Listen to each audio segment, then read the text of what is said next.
I may just follow this point.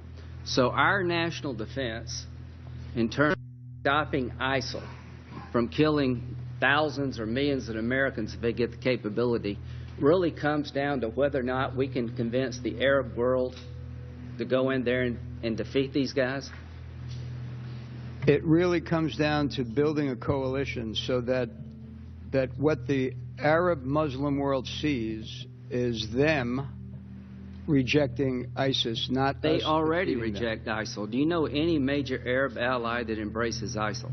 I know major Arab allies who fund them. Yeah, but did they embrace that? They fund them because the Free Syrian Army couldn't fight Assad. They were trying to beat Assad.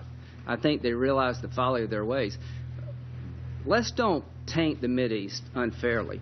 Hey everybody, I'm Christopher Green. You're tuning into AMTV Alternative Media Television. Today I want to talk about links to Saudi Arabia, Obama's ISIS strategy, and take a top-down, big-level approach to what to expect next with this war in Syria, and more specifically, the war against ISIS. Now, of course, this has been building for some time. As a part of the Obama strategy, Obama has been scapegoating a couple fake beheadings as the entire reason for an attack on not just Iraq, but also Syria. And of course, the propagandization of ISIS is being entirely used so the Obama administration can target Bashar al-Assad in Syria, which has always been the intention. Now, yesterday, the Congress passed with an overwhelming bipartisan vote and essentially legalized, this is now moving to the Senate and expected to pass the Senate in the coming days, have essentially legalized the arming of moderate terrorists on the ground in places like Iraq and Syria in order to fight ISIS. Now, essentially what's happening is instead of sending U.S. troops, boots on the ground, as Obama has said time and time again he would not do, he's still sending boots on the ground essentially, but instead of sending Americans, which I would argue, even though I oppose an intervention in this part of the world, it's all, of course, been part of the master plan and choreographed, would be better than arming terrorists, what he calls moderates, with direct links to al-Qaeda and groups like the al-Nusra Front. Of course, all of this spiraling out of control in recent years. It's the same strategy that George W. Bush implemented that has only helped to propel ISIS, instead of sending our own troops, which even our military advisors are advising for. He's going to arm instead radical terrorists, what he calls moderates. This is not and will not be America's fight alone. One of the things we've learned over this last decade is America can make a decisive difference. But I want to be clear. The American forces that have been deployed to Iraq do not and will not have a combat mission. They will support Iraqi forces on the ground. But terrorists on the ground with weapons of war to fight the new boogeyman. Now, of course, al-Qaeda has just morphed into ISIS as a result of direct intervention from the George W. Bush administration, the leftover of weapons of wars, of military-grade gear, tanks, etc., which is now all being used by ISIS to create this radical Islamic caliphate in the Middle East. Now, what's important to know with this arming of Syrian terrorists, what Obama calls rebels and moderates, is that he's authorizing up to 5,000 of these terrorists, of which will be trained in Saudi Arabia. Now, of course, many of you are familiar with the direct links of the Saudi government to al-Qaeda, to Osama bin Laden, and also the historic September 11th, 2001 terrorist attacks, not just in Washington, D.C., but of course, New York City. I believe it's either 14 or 15 of the 19 terrorists or so responsible, supposedly, allegedly, for the 9/11 terror attacks were all Saudis and all linked back to Saudi Arabia. In fact, it's important to note that Prince Bandar bin Sultan, the head of Saudi intelligence, was actually seen with George W. Bush just a few short days after the September 11th terror attacks.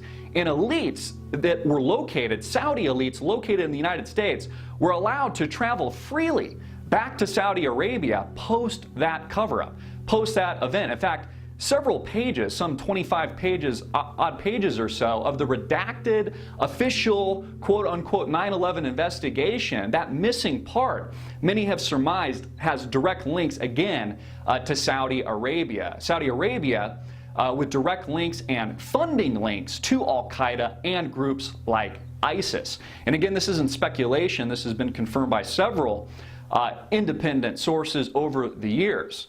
Just like Ghouta, the chemical attacks that the United States and Syria were trying to frame around Bashar al-Assad as being the responsible culprit for this humanitarian war crime, it took Pulitzer Prize-winning journalists like Seymour Hersh with his piece Who's Sarin, and also leaders at the United Nations, people like Carla Del Ponte, to do third-party investigations, only to conclude that it wasn't Bashar al-Assad's government responsible for the deadly sarin gas attack that again killed men, women, and children, a war crime, but it was actually the terrorists on the ground. Chemical weapons were used, in particular nervine gas, and what appeared on to our investigation that was used by the opponents, by the rebels, and we have no indication at all that the government, Syria, the authority of the Syria government have used chemical weapons. That the Obama administration has been sponsoring, funding, and arming. These are the same terrorists that the United States federal government will now be training and arming in Saudi Arabia specifically, over 5,000 of them to start. And they'll also be filtering funds from the Afghanistan and Iraq wars, an estimate of $500 million, maybe up to $1 billion to fund this war. Now they're going to pitch it to the American people like they're not aggregating new funds, that it's not new funds, it's just a continuation of the expenditures from the George W. Bush years in Iraq and Afghanistan. Again, all this language about no boots on the ground, in my opinion, really has to do with the president's ego. Of course, I oppose opposition and intervention in this part of the world because it's been part of the game plan, the master plan, for some time now. This is what we've been talking about for over 5 years. But we would actually be better off with U.S. troops on the ground that we could trust, whether instead of arming the Syrian opposition and Syrian terrorists on the ground. So when the president says no boots on the ground, he's still sending boots. Instead of American boots, he's arming 5,000 radical terrorists with weapons of war, training them in Saudi Arabia with direct links to funding Al-Qaeda in the September 11, 2001 terror attack, and sending them instead. You know, it's my prediction, of course I don't have a crystal ball, but it is my prediction that not only will there be troops, and I mean U.S. troops on the ground in the not too distant future, I actually think that there will be a draft instituted here in the United States because we won't have enough manpower, men and women. We will need more boots on the ground in this part of the world in the not too distant future. Now, the way that they'll sell that to the American people, by that time, it'll be self-evident to Americans and the global population that this just isn't a war in Syria and Iraq, but this is in fact a global conflict and is a world war. And that is how the Obama administration will justify sending more U.S. troops as well as instituting a draft here in the United States of America. Again, the fomenting of ISIS, the creation of ISIS, the arming of these terrorists on the ground with direct links to Al-Qaeda, the Al-Nusra Front is a specific example, has only morphed into the radical terrorist organization that makes up ISIS today. And all it took for the president to sell the American people to garner overwhelming support for a war that Americans once opposed just a month ago was a couple fake beheadings. That's all Americans needed to see was a couple fake beheadings, and now 60% of the American population, according to recent polls, supports this new war, supports this new intervention. You see how easy it is to move the masses and move the public psyche in the direction of war, playing into the fear and propagandizing this to the American people. Again, ISIS, a radical terrorist organization that wasn't even in the public consciousness 6 months ago, that now many Americans think we should bomb the shit out of and totally annihilate the entire Middle East. Again, the sight has always been on Bashar al-Assad, and Bashar al-Assad really essentially is a dead man walking. And this is precisely what these airstrikes have been about in Iraq, the fomenting of ISIS. So Obama and the New World Order cartel could target Syria specifically. And now we have Congress and soon to be more than likely the Senate